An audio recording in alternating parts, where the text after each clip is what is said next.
Sige mga tao, sino ang mag-aakala na mas mainam gamitin ang pulisya sa paghuli ng mga kriminal kaysa sa paghuli ng mga taong nagsusulat ng masasamang bagay sa social media?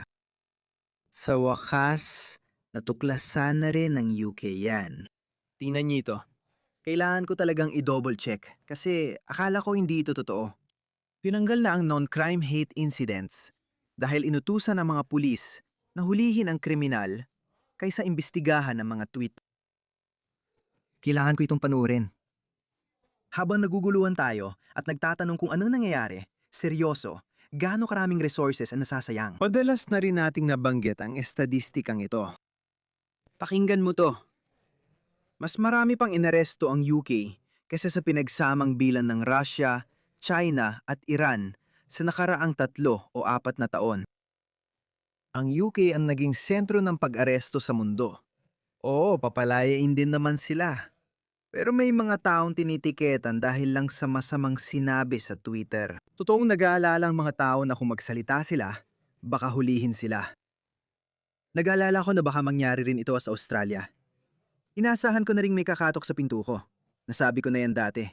Pero tingnan mo. May mga woke na tao sa burokrasya o sa Met Police na nagtatalo kung paano haharapin ang online hate. Alam ko na eksaktong klase ng mga pag-uusap sa loob ng mga meeting room na yon. Ano ang dapat nating gawin kung may tinawag na matabang isang tao halimbawa? Tingnan mo, hindi ko iniisip na tayo ay isang lipunan ang dalait sa katawan ng tao, nadudulot ng pagkabalisa sa iba. Kaya, alam mo, uhulihin natin sila. Sige, ayos na. Magandang pagpupulong. Sige, pwede na kayong umalis. Ganun sana ang naging takbo ng mga pagpupulong na ito. May mga tao sa burokrasya na naisip na okay lang aksayahin ang rekurso ng pulisa kahit naging stabbing capital ng mundo ang London. Pero imbes na mag-focus doon, imbes na hulihin ang mga nananaksak at mararahas na kriminal, ang ginagawa ay arestuhin ang mga lola, mga nanay, at matatandang pensyonado dahil lang sa pagsasabi ng masasakit na bagay sa social media. Hindi dapat payagang basta na lang tahimik na itigil ang programang ito. Kailangan nilang magtanong ng mahirap na tanong dahil malaki ang epekto ng desisyong ito sa kultura ng lipunan. Matapos ang desisyon ng Met Police, ilang kaya ang tunay na nag-alala na baka sila'y maaresto at hindi maipahayag ang kanilang opinyon na fundamental nilang karapatan. Ito ang pangunahing karapatan ng bawat mamamayan sa malayang mundo. Sa mga kanluraning demokrasya, may kalayaan sa pananalita at tiwala ang mga tao sa institusyon na igagalang ito. Alam kong may kaunting pagkakaiba. Ang kalayaan sa pananalita ng mga Amerikano ay pinoprotektahan ng konstitusyon. Kamakailan ko lang nalaman na sa Australia, walang garantisadong kalayaan sa pananalita. Estado ang nagbibigay nito. Di namin alam ang pagkakaibang yon. Ilan na nagsimulang mag-alala na baka maaresto ako kapag may sinabi ako. Hindi ko iniisip na ito ay isang bagay na dapat pagtawanan. Tingnan natin kung anong sinasabi ni Patrick Christie. Tatanggalin ang mga insidenteng may puta hindi naman krimen. Papalitan ng mas makatuwirang paraan ang mga insidenteng itinuturing na banta sa malayang pananalita. Tatanggalin na ang mga insidenteng may kaugnayan sa PUT na hindi naman krimen ayon sa plano ng mga hepe ng pulisya na ihaharap sa Home Secretary sa susunod na buwan. Mukhang maganda ito. Kaya dito, parang ito yung mga masasakit na salita, di ba? Sa madaling salita, hindi ka nakakasuhan dahil lang sa masasakit na salita, Claire. Oh, sa tingin ko, maganda talaga itong idea na ito. Sana nga matuloy ito gaya ng sinasabi nilang ihaharap sa Home Secretary. Talagang umaasa ako na aprubahan ito ng Home Secretary kasi sa totoo lang, Gusto ko malaman kung sino unang nagbigay ng utos sa pulis. Na sige, hulihin ninyo ang mga taong nagpo-post ng masasamang tweet. Masasamang tweet, hindi ito tungkol sa mararas na tweet na may pahiwatig ng karahasan, mga ordinaryong tao ang pinag-uusapan ko. Kapag nahanap kong video, ilalagay ko. May Amerikanang babae sa Britanya. Binisita siya ng pulis at sinabing hindi siya gumagawa ng illegal. Pero mas mabuti kung humingi siya ng paumanhin sa biktima. At yung babaeng yun ay Amerikana. Naiintindihan niya ang kanyang kalayaan sa pananalita. Sabi niya, hindi ko gagawin yan. Pero tingin ko, pinagmulta siya o binigyan ng citation o kung anuman. Hindi ko alam kung anong nangyari sa kanya. Pwede kang pumasok kung may magandang dahilan. Miyembro ako ng Free Speech Union at mamamayan ako ng Amerika. Mapapasuot kita agad ng mask nang hindi mo namamalayan. May isang post ka raw sa Facebook na naka-offend sa isang tao. Nandito kayo dahil may na-offend? Lapag ba yon sa batas? Inaaresto niyo ba ako? hindi ka ina-aresto. Eh bakit kayo nandito? Plano ko, kung aaminin mong ikaw ang nagsulat ng komento, pwede ka nalang humingi ng pakumanhin. Hindi ako magsusorry kahit kanino. Sinasabi ko yan sa'yo. Ang alternatibo ay kailangan kitang tawagan para sa isang interview. Kausap kita tungkol sa paratang na nai-report na sa pulis. Eh ano ngayon? Siyempre, madalas kami makatanggap ng mga ulat na ganyan. Wala bang mga bahay na nanakawan kamakailan? Wala bang panggadahasa? Wala bang pagpatay? Oo, nangyayari din yan. Eh di bakit hindi ka lumalabas at alam mo na, iniimbestigahan ang mga yon? Gusto kong imbestigahan lahat ng naiulat. Hindi mo naman iniimbestigahan ang mga nanakawang bahay. Hindi yan ang trabaho ko ngayon. Gusto ko bang tingnan ng komento sa likod? Hindi ko la kailangan. Alam ko ang sinabi ko.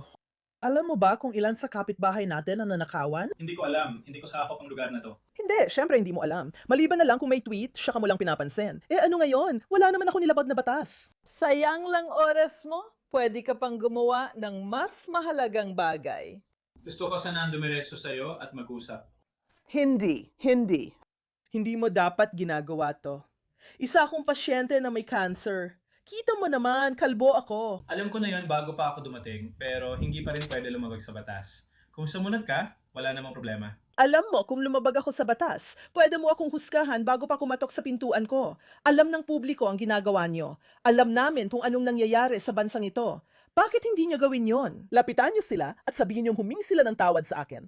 Isang pasyente ng cancer, isang babaeng mag-isa lang namumuhay na kahit kailan ay hindi lumabag sa batas sa buong buhay niya kahit kailan. Isang nakatatandang babae, sabihin nga sa kanila na isa akong matandang babae. Isa akong pasyente ng cancer. Kailangan kong bumalik at ayusin ang isang interview kung ganon. Sige, ayusin mo. Pero uulitin ko pa rin ang sinasabi ko. Sa susunod, may abogado na ako mula sa Free Speech Union. Sinong gumawa nito? Sino ang nagutos? Gusto kong malaman pati paano nangyari ang usapan at makita ang tala ng pagpupulong na yon. Malaking aksaya lang ito ng resources ng pulisya at nakakatakot para sa mga tao, lalo na't hindi nila alam na may NCHI na naitala laban sa kanila. Kapag nag-apply sila ng trabaho, lalabas ito sa DBS check nila. Nakakahiya at pwedeng maging dahilan para hindi matanggap. Pero umaasa talaga ako na hindi ito masyadong maganda para maging totoo dahil sinabi ng Met Police noong Oktubre na aalisin na nila ito. Pero ang totoong ibig nilang sabihin ay ititigil nila ang pag-iimbestiga tungkol dito, pero i-record pa rin nila ito nang hindi sinasabi sa mga tao at nang hindi talaga iniimbestigahan ng maayos. Kaya nung sinabi nilang aalisin na, nabirecord pa rin sila ng 57. Talaga? Oo, Diyos ko. Nakakainis kasi arbitraryo lahat. May mga tao na nagsasabi ng bagay sa ibang parte ng bansa at ayos lang naman. At dapat ayos lang naman talaga. Sa ibang lugar, itinuturing ito ng pulisya na non-crime hate incident kahit hindi naman krimen. Depende talaga sa lokasyon mo. Magandang balita ito, siguro narinig mo na rin dati. Sa palagay ko, kaduda-duda ang pagre-record ng insidenteng hindi krimen dahil ayon sa kahulugan, hindi naman ito krimen. Pero mahirap makakuha ng hatol sa totoong hate crime, kadalasan kailangan pa itong maging salik sa iba pang kaso. Kaya yung pang-aabuso lang ay hindi pinipilang maliban na lang kung ito ay may kinalaman sa lahi o relihiyon. Lahat ng iba pa ay hindi itinuturing na krimen kung mag-isa lang. Pero bakit? Bakit? Pati na rin ang rasismo at relihiyon. Bakit? Tulungan ng publiko na maging matatag. Isipin mo, nagka-anxiety attack ka lang dahil sa masamang tweet. Araw-araw, daan-daang masasamang tweet ang natatanggap ko. Sumasagot din ako. Mabuti ito para sa mental health ko. Pero hanggang doon lang. Hindi ko naiisip na lumapit sa pulis. Pero teka, tinawag niya ako ganito. Nahuli niya ako ngayon. Ilang taon ka na ba? 10? Nakakaawa. Nagawang makakuha ng hatol sa ganung kaso at nahatulan yung taong nagbanta na sasaksakin ako dahil bakla ako. Wala akong ideya kung paano nila nagawa yon, pero nagawa nila. Alam mo, mahirap talagang umabot doon. Kaya sa tingin ko, hindi nito dapat binabaliwala ang katotohanan kapag lubang bastos ang mga tao sa mga estranjero, hindi madaling mapanagot sila. Oo, basta gaya ng sabi niya. Sana totoo yun at tatanggalin na talaga nila lahat. Pero hindi dapat basta itago lang. Yun ang punto ko. Dahil may isang tao na biglang nagbago ng todo mula sa isang araw na parang ayos lang ang lahat. Nagpapalitan pa rin ng masasakit na salita ang mga tao gaya ng dati. Maging ang mga sinaunang Romano ay nagsusulat ang masasakit na graffiti tungkol sa kaibigan, pamilya o leader sa politika. Noon, ang mga pader ng sinaunang Roma ang Twitter at Facebook nila. Likas na ugali ito ng tao at matagal na nilang ginagawa. Isang araw, may isang burokratang puro papeles na nagsabi na simulan silang hulihin. Hindi dapat palampasin ito. Dapat mapilitang magbitiw sa pwesto ang mga gumawa nito.